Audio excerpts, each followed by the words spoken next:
Selamat siang rekan-rekan calon Fulbrighter Indonesia. Apa kabar rekan-rekan semuanya? Semoga dimanapun rekan-rekan berada, dalam keadaan baik dan sehat selalu ya. Senang sekali Aminah bisa kembali hadir menyapa Anda di acara daring, yaitu sesi informasi dan juga workshop penulisan studi objektif dan personal statement, yang mana hari ini khusus kami adakan untuk Anda yang sedang mempersiapkan diri untuk melamar program Fulbright Doctoral Degree. Dan saya Mita dari tim komunikasi Aminef akan menjadi host dan juga moderator Anda pada siang hari ini. Rekan-rekan, acara daring siang hari ini, sebagaimana sudah disampaikan ya, via email, akan terbagi menjadi dua sesi, yaitu sesi informasi beasiswa Fulbright Doctoral Degree, dan dilanjutkan dengan tips penulisan studi objektif dan personal statement oleh Fulbrighter Ahmad Rafi Pratama.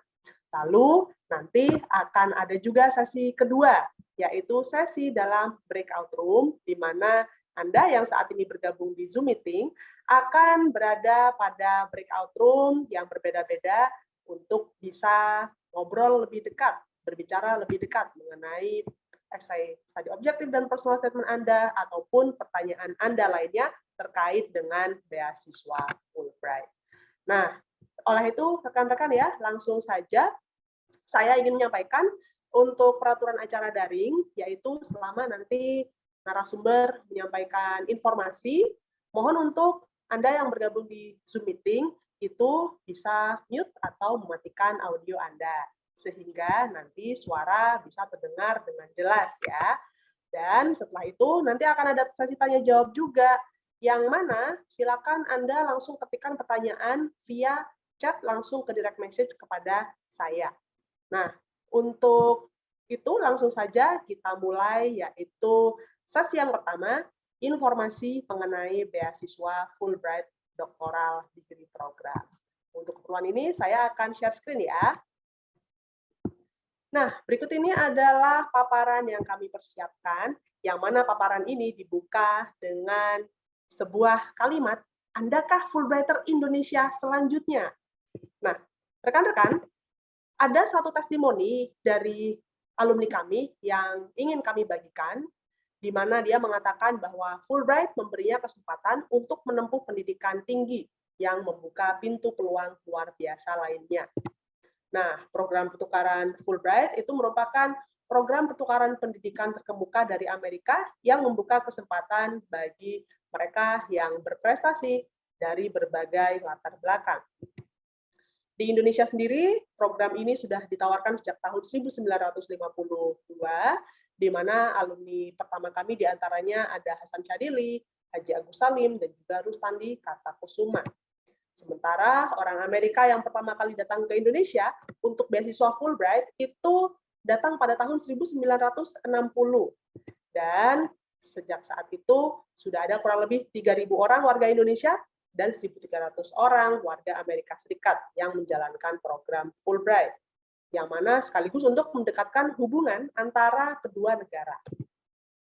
Fulbrighter Indonesia lainnya, di antara lain ada Profesor Kuncoro Ningrat, Ade Yasin, Muhtar Kusuma Atmaja, Din Syamsuddin, Batara Ibnu Reza, Tian Belawati, Alimatul Kiptiah, Ayu Kartika Dewi, Nasaruddin Umar, Intan Paramadita, dan lain-lainnya. Dan tentunya kami dengan senang sekali bahwa di hari ini ada 16 orang Fulbrighter yang juga turut hadir di acara di dalam nanti sesi kedua ya, untuk sesi yang breakout room. Nah, sementara untuk Fulbrighter dari Amerika Serikat, mereka itu juga kerap membagikan keilmuan mereka tentang Indonesia di berbagai forum ya, baik di Indonesia, ataupun di Amerika Serikat, ataupun di negara lainnya. Nah, rekan-rekan, kenapa rekan-rekan haruslah mempertimbangkan untuk melamar beasiswa Fulbright untuk studi S3 di Amerika Serikat? Yang pertama, program beasiswa ini ditawarkan di lebih dari 150 negara, jadi ada global networking dengan sesama penerima beasiswa Fulbright dari negara lainnya tentunya. Lalu, untuk melamar beasiswa Fulbright tidak membutuhkan letter of acceptance dari kampus di Amerika Serikat, karena nanti akan ada bantuan proses pendaftaran ke universitas. Lalu, selama studi di Amerika Serikat, Anda akan diberikan bantuan akademis dan non-akademis selama studi. Juga akan ada kesempatan untuk mengikuti pre-academic training sebelum memulai studi S3 Anda. Lalu, bila setelah selesai program S3, Anda ingin melaksanakan post-academic training di Amerika Serikat atau internship, hal tersebut diperbolehkan ya, kami berikan selama maksimal 1 tahun. Jadi tujuannya untuk memperdalam ilmu yang sudah didapatkan di bangku perkuliahan. Lalu, untuk Anda sebagai penerima beasiswa, maka kami akan membantu Anda dalam proses pelamaran visa J. Dan apabila Anda berniat untuk membawa keluarga inti, yaitu suami atau istri, dan juga anak-anak yang berusia di bawah 21 tahun, maka visa J-nya, pelamarannya kami akan bantu. Berkaitan dengan batasan usia, beasiswa Fulbright itu tidak menetapkan batasan usia. Namun, diharapkan pelamar ini nantinya memiliki kesempatan setidaknya mengabdi 5 tahun sebelum yang bersangkutan memasuki masa pensiun. Dengan tujuan yang bersangkutan bisa mendarmabaktikan ilmunya terlebih dahulu, baik itu kepada organisasinya atau institusinya, ataupun kepada rekan sejawat dan juga komunitasnya. Jadi, manfaat program Fulbright tidak hanya dirasakan oleh si penerima beasiswa Fulbright saja ya. Selama mengikuti proses di Indonesia, Anda akan diberikan fasilitas program, yaitu seperti tiket pesawat pulang pergi, akomodasi, dan juga uang saku. Dan saat mengikuti program di Amerika Serikat, Anda akan diberikan biaya program, uang saku bulanan, uang buku, dan tunjangan lainnya, serta asuransi kesehatan dan asuransi dan tiket pesawat pulang pergi 1 kali, maksud saya. Jadi, dari manapun Anda berasal di Indonesia, apabila Anda menjadi penerima beasiswa Fulbright, kami akan tanggung transportasi Anda, baik itu domestik maupun nanti internasionalnya ketika berangkat ke Amerika. Siapakah yang bisa melamar program beasiswa ini? Haruslah merupakan warga negara Indonesia, memiliki prestasi akademis, kemampuan bahasa Inggris fasih, komitmen pada bidang studi yang dipilih, berbakat kepemimpinan dan aktif di kegiatan sosial, dan sanggup menyelesaikan program di Indonesia, di Amerika maksud saya, dan setelah itu kembali ke Indonesia setelah studi. Dan masih bekerja minimal 5 tahun sebelum masa pensiun seperti yang tadi sudah disampaikan ya. Nah, rekan-rekan sekalian, untuk penjelasan mengenai program Fulbright Doctoral Degree, berikut ini adalah bidang studi yang bisa dilamar. Program ini menerima aplikasi bagi Anda yang ingin S3 atau studi S3 di semua jurusan, kecuali jurusan yang sifatnya klinis. Klinis dalam hal ini, mahasiswa harus berinteraksi langsung dengan pasien. Jadi, misalkan ada rekan-rekan yang merupakan seorang dokter, lalu setelah itu masih ingin lanjut kuliah S3. Apakah boleh? Hal tersebut memungkinkan ya, dengan catatan bidang studi yang dipilih nanti untuk jenjang S3 itu bukanlah klinis. Seperti mungkin contohnya riset stem cell, ataupun biologi molekuler, atau kesehatan masyarakat, dan bidang-bidang studi non-klinis lainnya. Sementara untuk persyaratan khusus mendaftarkan program Fulbright Doctoral Degree, haruslah memiliki gelar S2, minimum IPK 3,0 pada skala 4, dan skor TOEFL ITP minimal 575 atau skor IBT atau IELTS atau Duolingo yang setara. Nah, untuk masa pembiayaan yang diberikan adalah selama 3 tahun di Amerika Serikat. Tenggat waktu pendaftaran sendiri adalah di tanggal 1 Maret 2022 dan ini berlaku cap pos ya. Apabila rekan-rekan kebetulan berada di Jakarta atau sedang mengunjungi Jakarta dan ingin mengirimkan formulir aplikasi Anda langsung ke kantor Aminef. Saat ini kantor kami masih belum bisa menerima kunjungan langsung, jadi kami akomodir dengan adanya Dropbox yang kami letakkan di depan lobi Intiland Tower. Berikut ini adalah tahapan proses yang akan dilalui apabila Anda melamar program Fulbright Doctoral Degree. Yang pertama, tenggat waktu pendaftaran adalah di 1 Maret 2022. Lalu, apabila Anda terundang untuk seleksi wawancara, maka kami akan mengundang Anda pada kurun waktu April sampai dengan bulan Mei, di mana nanti wawancaranya hanya berlangsung kurang lebih 30 menit saja ya, dan akan menanyakan hal-hal yang Anda tuliskan di dalam formulir aplikasi dan esai. Seleksi wawancara ini akan berlangsung dalam bahasa Inggris. Lalu, setelah seleksi wawancara selesai dan Anda dinyatakan lolos menjadi kandidat penerima beasiswa Fulbright, maka yang berikutnya proses yang akan dilewatin adalah persiapan dan juga tes TOEFL IBT dan GRE. Di mana nanti dari hasil tes TOEFL IBT dan GRE ini, kami akan pergunakan ke tahapan 4, yaitu pendaftaran di kampus di Amerika Serikat. Anda sebagai Fulbright Doctoral Degree Program Candidates nanti akan didaftarkan di 4 sampai dengan 6 kampus yang berbeda di Amerika Serikat, yang tentunya sesuai dengan spesialisasi yang Anda ingin capai, ya.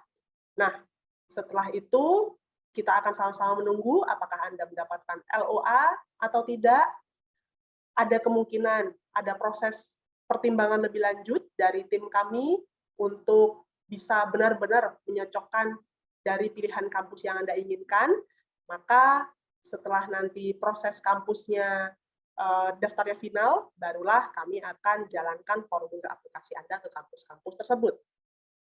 Nanti kita sama-sama menunggu LOA, lalu kalau misalkan LOA sudah didapatkan, maka kami akan mengundang Anda untuk orientasi prakeberangkatan. Jadi, di orientasi ini Anda akan bertemu dengan sesama penerima beasiswa Fulbright asal Indonesia. Anda akan dibekali dengan informasi-informasi serta materi supaya nanti survive dan sukses hidup dan studi di Amerika Serikat dan sebagainya. Lalu setelah itu barulah kita sama-sama mengurus untuk visa dan juga keberangkatan ke Amerika Serikat. Nah, sekali lagi, tahapan proses ini terlihat panjang ya, kurang lebih 1,5 tahun. Ini karena Anda memang hanya perlu melamar program Fulbright-nya saja. LOA atau Letter of Acceptance dari Universitas di Amerika Serikat, nanti kami akan bantu untuk mendapatkannya setelah Anda menjadi kandidat atau calon penerima beasiswa Fulbright. Untuk informasi lebih lanjut, tentunya laman Aminef adalah laman yang menjadi rujukan utama bagi Anda warga Indonesia. Dan kami juga sarankan Anda untuk bisa mengunjungi laman Frequently Asked Question yang ada di Aminef, karena laman ini mengandung banyak sekali pertanyaan yang sekiranya relevan untuk calon aplikan. Kami juga ada di media sosial, ada Facebook page, ada Twitter, dan juga ada Instagram, jadi silakan Anda hubungi kami di sana atau mengikuti kami di sana supaya tidak ketinggalan informasi. Bila ada pertanyaan, silakan pergunakan kesempatan ini untuk bertanya lebih lanjut kepada kami. Untuk Anda yang di Zoom meeting, boleh nanti chat direct message kepada saya. Untuk rekan-rekan yang bergabung melalui siaran langsung di Facebook page, baik itu di page Aminef Fulbright Indonesia, Education USA Indonesia, My America Jakarta, atau lainnya, silakan Anda sampaikan pertanyaan di kolom komentar di siaran langsung video yang Anda saksikan.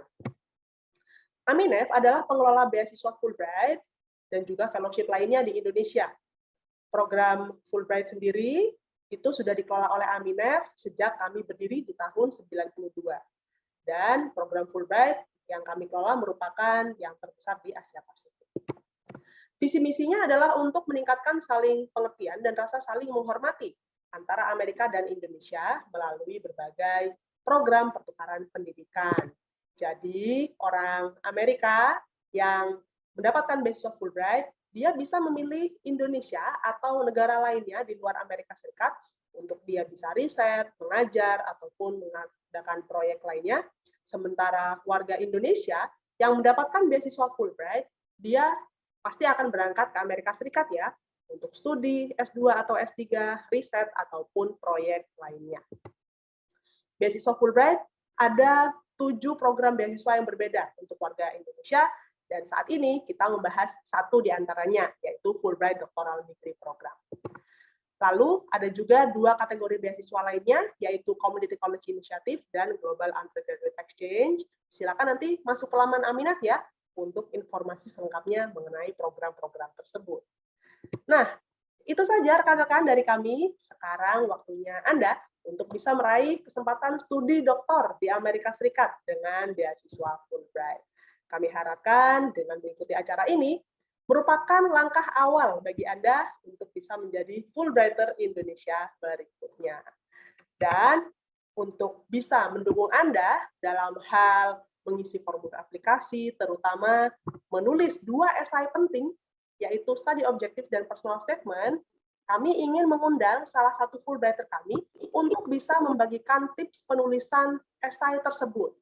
Dan Fulbrighter yang kami undang adalah Ahmad Raffi Pratama, PhD, yang merupakan seorang asisten profesor di Departemen Informatika Universitas Islam Indonesia, di mana ia juga menjabat sebagai sekretaris departemen. Ia meraih beasiswa Dikti Funded Fulbright Grants for Indonesian Lecturers untuk studi S3 di bidang teknologi, kebijakan, dan inovasi di Stony Brook University, di mana ia juga mengambil beberapa mata kuliah di New York University dan juga Columbia University Teachers College di bawah naungan Inter-University Doctoral Consortium. Langsung saja saya ingin mempersilakan rekan kami, Fulbrighter Ahmad Raffi Pratama, untuk bisa membagikan tipsnya menulis study objektif dan personal statement. Silakan, Mas Raffi. Oke, terima kasih Mbak Mita. Selamat siang menjelang sore semuanya. Rekan-rekan sekalian, apakah layar saya sudah terlihat? Ya, sudah terlihat Mas Raffi. Oke, terima kasih. Sekali lagi, terima kasih. Selamat sore, gitu ya, rekan-rekan sekalian. Izinkan saya di sini berbagi tips singkat untuk menulis study objective dan personal statement seperti yang disampaikan oleh Mbak Mita tadi. Ini adalah 2 essay yang sangat-sangat penting gitu ya untuk Anda melamar beasiswa Fulbright, dan pastikan keduanya diramu dengan baik gitu ya, agar meningkatkan peluang Anda untuk menjadi peraih beasiswa Fulbright di tahun ini. Oke, langsung saja kita mulai. Jadi, apa sih bedanya antara study objective dan personal statement? Ya, keduanya adalah essay yang bisa diibaratkan sebagai 2 sisi berbeda dari satu koin yang sama, gitu ya. Karena fungsinya keduanya adalah untuk memberikan atau meyakinkan reviewer nantinya bahwasanya Anda adalah orang yang terbaik untuk mendapatkan beasiswa Fulbright. Nah, perbedaan utama ada pada kontennya tentu saja, gitu ya. Study objective itu fokus di studi, bidang studi apa yang akan kita lakukan, yang akan kita ambil gitu ya, objeknya. Sementara personal statement lebih ke subjeknya, lebih ke kita gitu ya. Jadi di study objektif kita akan berikan alasan kenapa sih kita ingin ambil bidang tersebut, kenapa bukan bidang yang lain, kenapa di Amerika Serikat dan sebagainya nanti ya. Dan tentu saja harus ada alasannya gitu ya. Termasuk bagaimana rencana tersebut sesuai dengan latar belakang kita dan juga tujuan kita di masa depan. Sementara personal statement, seperti yang saya sampaikan tadi, itu gambaran diri kita. Kita mengenalkan diri kita kepada reviewer nantinya, bahwasanya kita adalah orang yang cocok untuk mendapatkan beasiswa Fulbright ini. Dan ini nanti beranjak dari pengalaman kita, latar belakang kita di masa lalu, dan nanti berujung bagaimana kita sampai di titik ini ketika kita melamar beasiswa Fulbright, dan seperti apa kita melihat diri kita di masa depan setelah misalkan nanti sudah selesai menempuh studi di Amerika Serikat. Nah, study objektif apa saja yang perlu disampaikan secara rinci lagi, kita bisa tadi saya sampaikan bidang ilmu apa yang ingin dikuasai, yang ingin dipelajari, skill apa yang ingin kita kuasai, kemudian rencana ke depan setelah kita mendapatkannya, dan bekal apa yang sudah kita miliki. Ini penting karena supaya tidak kemudian terkesan, wah, yang penting saya ke Amerika, gitu ya. Yang penting saya studi S3 di Amerika, apapun bidang studinya saya nggak masalah, tidak. Tapi benar-benar for the right reason, gitu ya, untuk alasan yang tepat. Jadi bekal apa yang kita miliki supaya juga memperbesar peluang kita untuk juga ya selesai, gitu ya, sukses studinya di Amerika Serikat. Sementara personal statement tadi, mengapa yakinkan pembaca essay Anda ini bahwasanya Anda adalah orang yang tepat untuk menjalankan studi atau riset yang Anda usulkan. Ya, jadi berikan motivasi, berikan latar belakang, aktivitas dan tujuan yang relevan. Ya, jangan terlalu banyak juga, ya, karena bisa jadi tidak semuanya relevan dengan bidang yang akan Anda pelajari, yang akan Anda tuju nantinya. Pilih yang mana yang relevan, buatlah cerita yang compelling, ya, yang benar-benar bisa meyakinkan pembaca bahwasanya Anda adalah orang yang tepat. Anda juga bisa menambahkan perjalanan akademis dan profesional Anda yang kemudian mendorong Anda, oh ini saya kayaknya perlu studi di Amerika Serikat dan Fulbright adalah jalan yang terbaik bagi saya untuk meraih cita-cita tersebut. Dan bagaimana Fulbright nantinya dapat mengubah diri Anda dan membantu karir Anda. Jadi sekali lagi, yakinkan pembaca esai Anda bahwasanya Anda adalah orang yang tepat untuk menerima beasiswa ini. Itu di personal statement. Kemudian ini strukturnya yang direkomendasikan itu ya. Ini ya tentu saja tidak harus seperti ini tapi salah satu yang bisa ini tidak Anda tidak akan salah lah kalau kemudian Anda mengikuti ini, tapi kontennya tentu saja nanti akan disesuaikan gitu ya. Jadi Anda bisa bagi itu menjadi tiga komponen utama. Yang pertama adalah pengantarnya, pembukaannya, introduction-nya itu ya. Kenalkan dulu bidang apa yang ingin Anda pelajari, berikan examples, berikan contoh-contoh yang jelas, kemudian juga Anda bisa memulai dari hal yang besar, major field-nya dulu, baru kemudian mengerucut ke area yang lebih spesifik di bidang yang ingin Anda pelajari. Ini Anda bisa buat dalam satu paragraf atau Anda pecah menjadi 2 paragraf yang berbeda, silakan.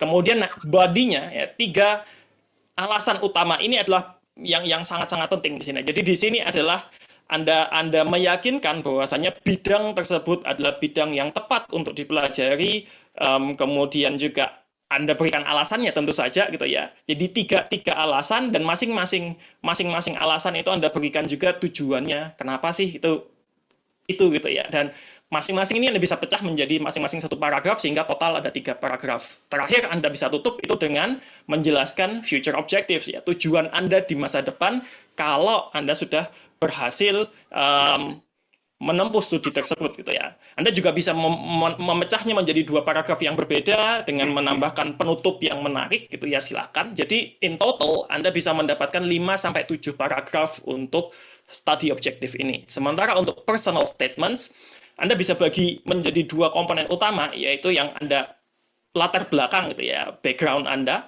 ya, past and present gitu ya. Jadi Anda jelaskan latar belakang pendidikan Anda, professional experience gitu ya, practical experience juga, ya, special interest, entah itu apapun di bidang ilmu tertentu atau topik-topik tertentu gitu ya, silahkan. Kemudian Anda juga bisa menjelaskan faktor-faktor signifikan yang telah mempengaruhi Anda dari sisi pendidikan dan dari sisi profesional gitu ya. Dan tadi bekal apa yang Anda miliki, practical experience yang sudah Anda miliki, dan Anda juga perlu mengidentifikasi gap gitu ya, celah. Kenapa sih itu belum cukup gitu ya? Kenapa bekal yang Anda miliki itu belum cukup dan kenapa Anda membutuhkan studi PhD untuk mengisi celah tersebut? Dan tentu saja Anda perlu menambahkan juga objektif Anda di depan ya. Jadi plans-nya itu ya, career plans Anda itu juga perlu Anda tambahkan gitu. Nah, ini masing-masing poin Anda bisa buat menjadi 1 paragraf masing-masing dan urutannya ini relatif lebih fleksibel. Silakan, yang penting dapat storyline yang menarik, yang meyakinkan. Seperti itu. Kemudian apa saja yang sebaiknya Anda lakukan gitu ya. Di dalam kedua esai ini, ingat tadi juga oleh Mbak Mita juga sudah disampaikan bahwasanya kita tidak ingin hanya Anda sebagai penerima beasiswa Fulbright yang mendapatkan manfaat, tetapi sebanyak mungkin orang lain Anda akan mendapatkan manfaat lewat Anda. Tujuan sosial itu penting ya. Jadi pastikan Anda memiliki tujuan yang sosial, bukan hanya individual. Individual is okay gitu ya, nggak masalah. Ya pasti semua orang punya tujuan individual, tetapi jangan lupakan tujuan sosialnya. Dan pastikan Anda sudah brainstorm dan buat outline dulu, jangan langsung tulis gitu ya, jangan langsung menulis, tapi buat kerangkanya terlebih dahulu. Panjang esainya pastikan sesuai, jangan lebih. Kalau kurang kok sayang gitu ya. Kalau lebih, no, jangan juga gitu ya. Biasanya 1 halaman atau kalau dalam kata biasanya kurang lebih sekitar 700 gitu ya. Kemudian cek dan recheck tata tulisnya. Tata tulis ini penting sekali ya. Ini harus benar-benar Anda meluangkan waktu khusus itu ya. Grammar, spelling, punctuation, capitalization itu semuanya matters, itu semuanya sangat berpengaruh. Dan luangkan waktu khusus dan baca, revisi berulang kali esai yang sudah Anda tulis. Apa saja yang sebaiknya jangan gitu ya, jangan. Yang pertama adalah jangan mencoba melucu gitu ya. Jangan mencoba melucu. Keep it professional. Jadi no humor ya. Jangan ada mencoba untuk melawak gitu ya di dalam esai Anda, karena ini bukan bit untuk stand up comedy gitu ya, bukan. Tetapi ini adalah untuk meyakinkan membaca bahwasanya Anda adalah orang yang tepat untuk mendapatkan beasiswa ini. Kemudian be confident ya, pastikan Anda percaya diri tapi jangan arogan. Ya, kemudian jangan juga gunakan bahasa-bahasa atau kata-kata yang sifatnya klise. Biasanya yang kualitatif superlatif gitu ya, yang terlalu banyak seperti itu kadang terlalu klise. Lebih baik gunakan yang kuantitatif, yang terukur, yang jelas. Gitu. Kemudian be honest gitu ya, jangan mengarang sesuatu yang itu bukan Anda gitu ya. Jangan mencoba melebih-lebihkan diri Anda dengan hal yang bukan atau yang tidak pernah Anda lakukan sebenarnya. Kan akan ketahuan nanti gitu ya. Kemudian juga hindari penggunaan istilah-istilah yang terlalu teknis atau bahkan yang sangat-sangat tidak baku kayak slang, jargon dan sebagainya, dan tidak perlu mengulang-ulang hal yang sudah ada di form aplikasi. Kemudian tips praktis lagi, sebelum menulis pastikan Anda membaca. Karena tadi untuk mengetahui studi objektif, untuk menulis studi objektif salah satunya itu adalah dengan Anda menunjukkan program studi apa sih di Amerika Serikat yang cocok untuk Anda. Nah, salah satu cara yang paling baik itu adalah kunjungi berbagai website kampus di Amerika Serikat sejak awal. Jadi Anda eksplorasi awal. Kenapa? Karena ada banyak program studi di Amerika sana yang tidak ada di Indonesia. Di sana banyak sekali program-program yang sangat specialized, yang interdisciplinary, yang itu bisa jadi jauh lebih cocok untuk Anda dibandingkan program-program studi yang lebih generik gitu ya, yang banyak marak di Indonesia. Ini tidak akan Anda bisa temukan kalau Anda tidak rajin mengunjungi website kampus-kampus di Amerika Serikat. Kemudian ikuti event-event yang cocok seperti yang Anda lakukan saat ini, sudah bagus gitu ya. Anda ikut acara ini, kemudian dan rencanakan dan tulis esainya jauh-jauh hari. Ini mumpung masih ada lebih dari 2 pekan ya, seharusnya sudah dimulai sejak kemarin-kemarin, tetapi setidak-tidaknya ya dimulai dari hari ini. Kemudian prosesnya seperti yang saya sampaikan, Anda mulai dengan brainstorming terlebih dahulu, keluarkan semua isi kepala Anda gitu ya, apa yang kira-kira cocok untuk menjual diri Anda gitu ya di sini.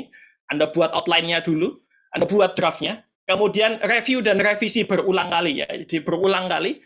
Terakhir, tentu saja jangan lupa Anda proofread sebelum Anda kirimkan. Kemudian dari sisi gaya menulis, nah ini ada beberapa tips juga untuk gaya menulis. Gaya tulisan yang dibutuhkan di sini adalah yang straightforward gitu ya, bukan yang terlalu melangit gitu ya, bukan bahasa yang sifatnya Anda tidak sedang menulis novel, Anda tidak sedang menulis puisi gitu ya, Anda menulis esai yang jelas menunjukkan apa yang ingin Anda pelajari dan siapa diri Anda. Jadi fokus ke hal-hal yang seperti itu. Elaborasikan dengan jelas. Jadi jangan misalkan saya tertarik di bidang computer science, ilmu komputer, udah cuma kayak gitu aja. Nah, semua orang juga banyak yang tertarik dengan ilmu komputer, tetapi ilmu komputer yang bagian mana sih yang ingin Anda pelajari? Riset tentang apa sih di ilmu komputer yang ingin Anda pelajari? Hal-hal yang seperti itu yang perlu Anda jelaskan. Tetapi juga jangan kemudian, oh makin panjang pasti makin bagus. Tidak, kalau lebih panjang tapi redundan, tapi berulang, atau kalimat-kalimat yang digunakan, pilihan kata-kata yang digunakan itu tidak meaningful, ya sama saja. Ya sama saja. Jadi, elaborasikan tetapi tetap concise, tetap singkat, padat, dan jelas. Dan tadi sudah saya sampaikan, saya cenderung menghindari kata-kata yang sifatnya kualitatif dan superlatif, akan lebih baik menggunakan kalimat atau kata-kata yang sifatnya itu kuantitatif dan terukur. Ya, jelas. Daripada kita mengatakan saya mendapatkan nilai yang bagus, nilai-nilai saya bagus ketika di masa studi S1, S2, akan lebih baik kita sebutkan, oh nilainya itu berapa, atau kita di ranking berapa, gitu. Langsung jelas. Gitu.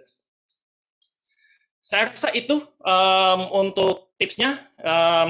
Good luck untuk semuanya, dan ini foto video ya, pre-departure orientation yang tadi disampaikan oleh Mbak Mita juga. Ini tahun 2014 dengan beberapa rekan-rekan saya, waktu itu kami di Nusa Dua, Bali. Nah, semoga mungkin tahun ini bisa kembali lagi luring ya Mbak Mita ya.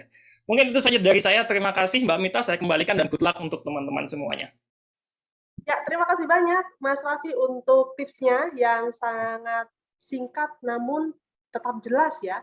Nah, Mas Raffi, saya ini menerima banyak sekali pertanyaan yang masuk melalui direct message, yaitu tentang linearitas. Nah, Mas Raffi sebagai seorang Fulbrighter yang juga sudah pernah bergabung di Aminef menjadi panelis pewawancara besok Fulbright, apa nih yang bisa kita bagikan kepada rekan-rekan yang mungkin melamar jurusan yang tidak linear dengan bidang studi atau jurusan S2 sebelumnya untuk S3. Apa yang sekiranya perlu dituliskan dalam SOPS ini, Study Objective dan Personal Statement? Silakan, Mas Raffi. Oke, terima kasih banyak Mbak Mita. Ini pertanyaan yang sangat-sangat menarik gitu ya, sangat bagus sekali karena ini juga sangat relatable ke saya gitu ya.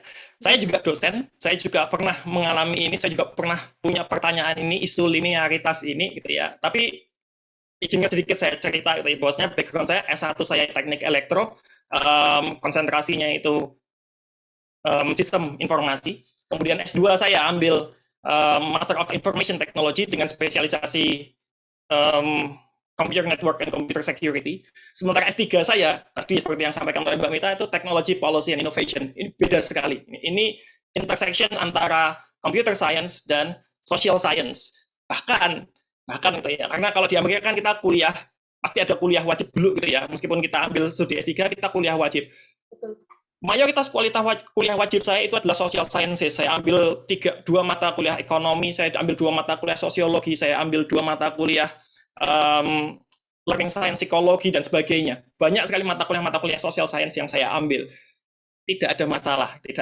Karena linearitas di sini itu bukan kemudian kalau kita dari S1-nya itu computer science harus kemudian full hard science, benar-benar harus computer science murni gitu ya, pure computer science sampai akhir, tidak. Tetapi kalau dari sisi dosen itu sebenarnya kalau misalkan nanti ini bicara sedikit birokrasi di Indonesia mungkin gitu juga ya.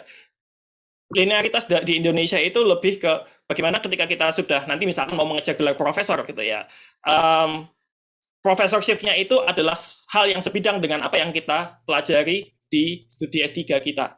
Itu sebenarnya. Dan tidak ada masalah. Yang penting itu ya, justru di essay itu kita tunjukkan kenapa sih kita perlu merambah ke bidang yang berbeda. Kenapa interdisciplinary approach itu adalah sesuatu yang kita butuhkan. Nah, itu PR Anda itu ya, itulah tugas Anda untuk meyakinkan pembaca baik di studi objektifnya maupun di personal statement-nya. Jadi yang penting jelas gitu ya, alasannya jelas, compelling, tidak ada masalah. Baik, jadi kami harap jawaban dari Mas Raffi tersebut yang juga berangkat dari pengalaman pribadi ya, itu bisa memberikan sebuah narasi dan juga sekaligus bisa menjawab pertanyaan rekan-rekan yang masuk yang cukup banyak ini pertanyaannya mengenai linearitas tersebut.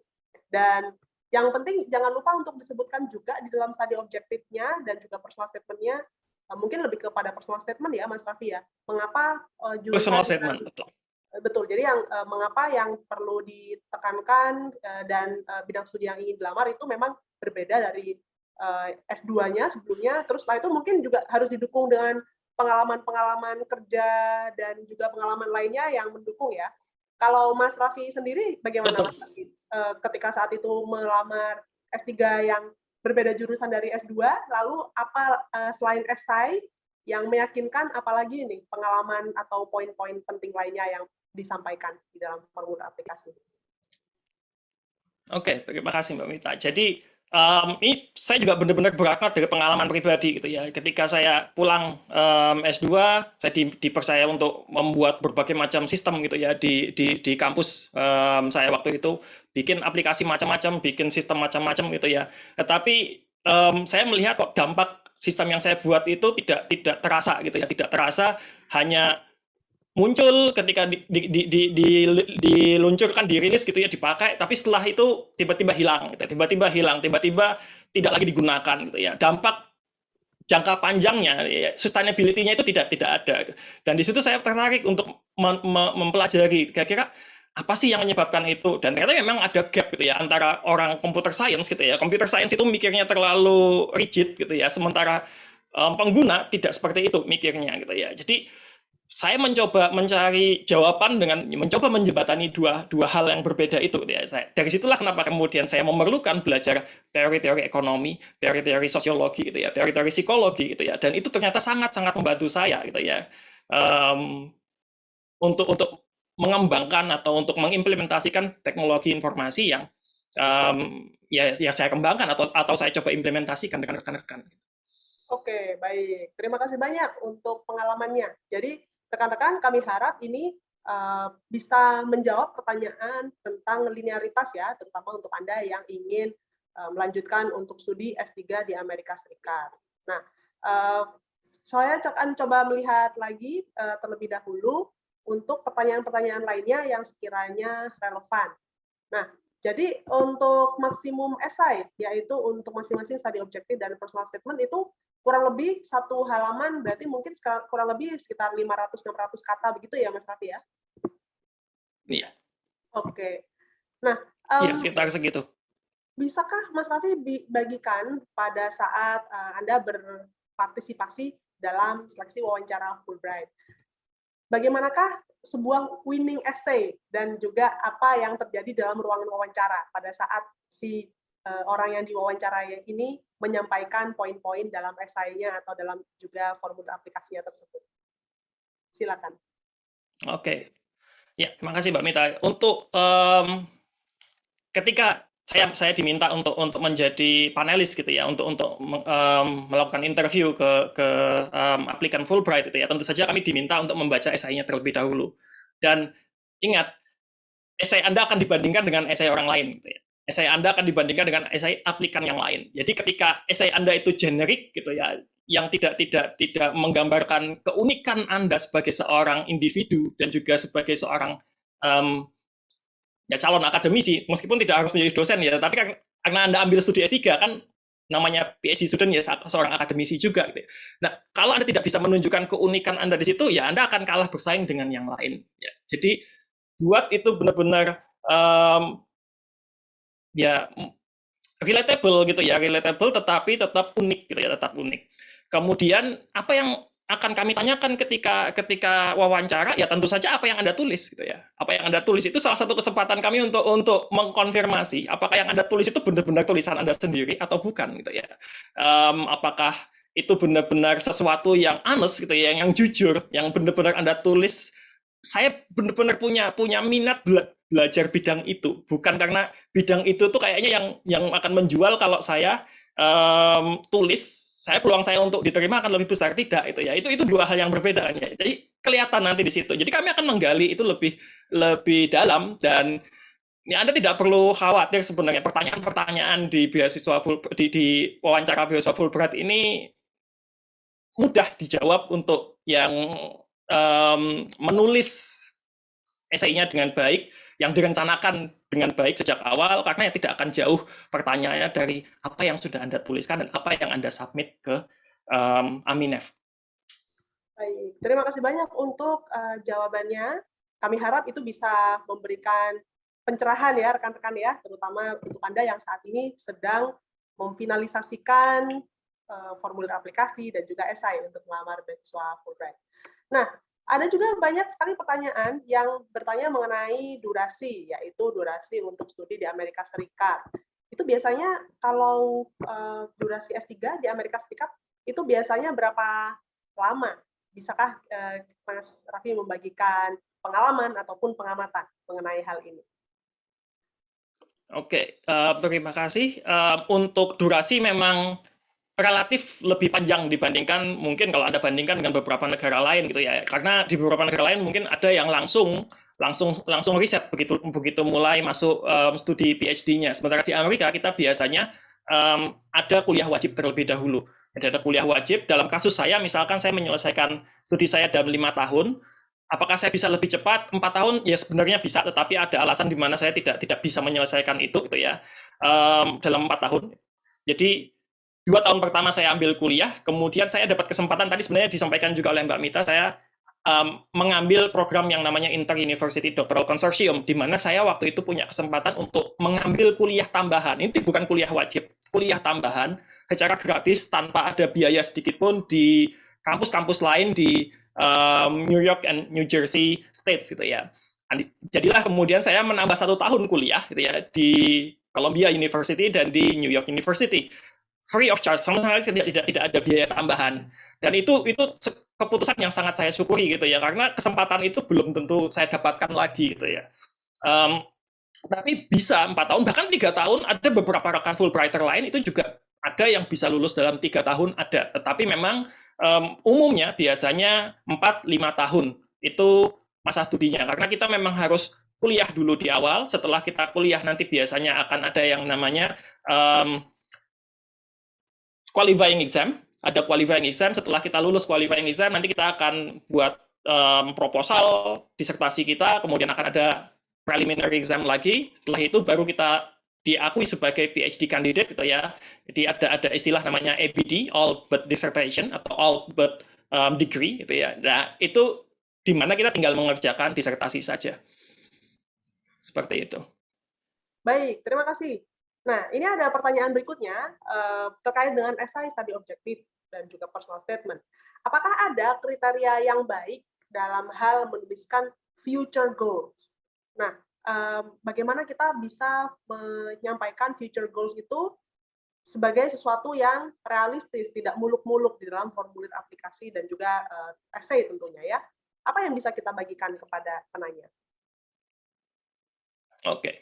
Kembali lagi, kalau saya tadi supaya tidak muluk, paling gampang gunakan hal-hal yang kuantitatif, yang terukur, yang measurable itu ya. Kalau jelas bisa diukur, kan jelas mudah untuk mengukurnya. Oh, benar-benar ini tujuannya, future goals-nya, future objectives-nya itu benar-benar bisa tercapai apa tidak sih? Gitu ya. Dan kalau tercapai itu kira-kira langkah-langkah apa saja yang dibutuhkan, indikatornya apa, itu nanti jelas. Meskipun nanti tidak harus menuliskan indikatornya secara tertulis di dalam esai Anda, karena ruangnya jelas terbatas. Tidak mungkin kalau Anda jabarkan indikator, tetapi ketika Anda menuliskan tujuan itu secara terukur, itu akan lebih mudah dan akan lebih meyakinkan, jauh lebih meyakinkan dibandingkan Anda menuliskan sesuatu yang sifatnya tadi terlalu abstrak, terlalu kualitatif gitu.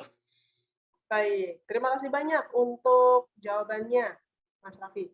Nah, sebelum kami menyudahi untuk sesi pertama ya, yaitu sesi informasi Fulbright dan juga sesi tips menulis formulir aplikasi, yaitu terutama study objektif dan juga personal statement, izinkan saya membagikan laman Aminef sehingga rekan-rekan bisa menyimak informasi lebih lanjut mengenai program beasiswa Fulbright di laman kami. Nah, jadi laman Aminef adalah di www.aminef.or.id. Berikut ini adalah lamannya. Ya, di laman ini rekan-rekan nanti klik yang bagian Grants for Indonesians ya. Lalu setelah itu klik yang bagian Programs dan setelah itu klik yang bagian program Fulbright Doctoral Degree Scholarship. Tadi banyak sekali pertanyaan yang kami terima via direct message mengenai apakah misalkan IPK kurang dari 3,0 masih bisa melamar Fulbright, atau skor TOEFL ITP kurang dari 575 apakah masih bisa melamar Fulbright, atau misalkan juga ada tadi bagaimana sih pengalaman membawa keluarga, apa yang akan ditanggung dan sebagainya.